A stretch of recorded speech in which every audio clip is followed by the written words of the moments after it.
क्रियाकाल। क्रिया मतलब ट्रीटमेंट और काल मतलब अवसर, यानी कि ट्रीटमेंट का अवसर, जिसे हम क्रियाकाल कहते हैं। आचार्य वाग्भट ने और आचार्य चरक ने इसे 3 अवस्थाओं में विभाजित किया है। पहला होगा चय, दूसरा होगा प्रकोप, तीसरा होगा प्रशमन। उसके बाद से आचार्य सुश्रुत ने इसे षड क्रियाकाल बताया है, तो 6 अवस्थाएं बताई। तो आइए एग्जाम्पल के साथ समझते हैं षड क्रियाकाल होता क्या है। तो पहला होगा संचय। तो संचय, आइए एग्जाम्पल के साथ देखते हैं।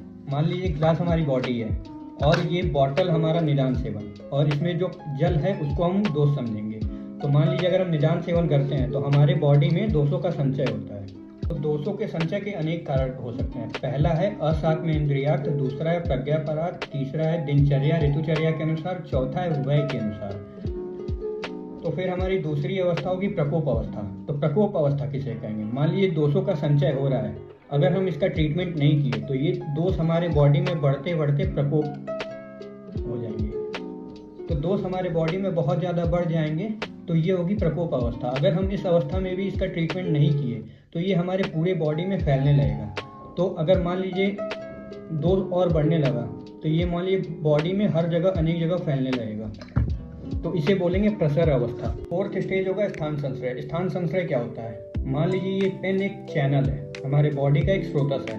तो जो दोष हैं वो प्रसर अवस्था से फैलते फैलते एक स्रोतस में आए। अब स्रोतस में किसी एक पॉइंट पे अवरोध होगा, तो जो दोष हैं वो एक जगह जाके इकट्ठा होंगे।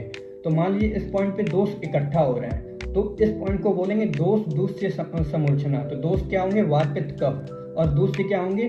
जो हमारे रस रक्तादि धातुएं होती हैं उसे हम दूष्य बोलेंगे। तो यहाँ पे व्याधि का पूर्व रूप दिखना स्टार्ट होगा, मतलब कि यहाँ से व्याधि के लक्षण दिखने स्टार्ट हो जाएंगे। तो आइए अब बात करते हैं 5th स्टेज की, यानी कि 5वीं अवस्था, व्यक्ता अवस्था।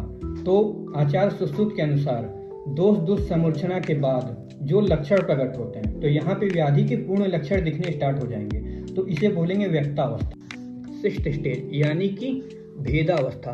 भेदावस्था क्या होगा? आचार्य सुश्रुत के अनुसार यह रोग उत्पत्ति की वह अवस्था है जिसमें जो डिजीज है वो क्रोनिक हो जाती है, मतलब कि असाध्य हो जाती है। तो इसी प्रकार से आयुर्वेदा के और भी कॉन्सेप्ट्स के लिए मुझे फॉलो कर लें। Thank you.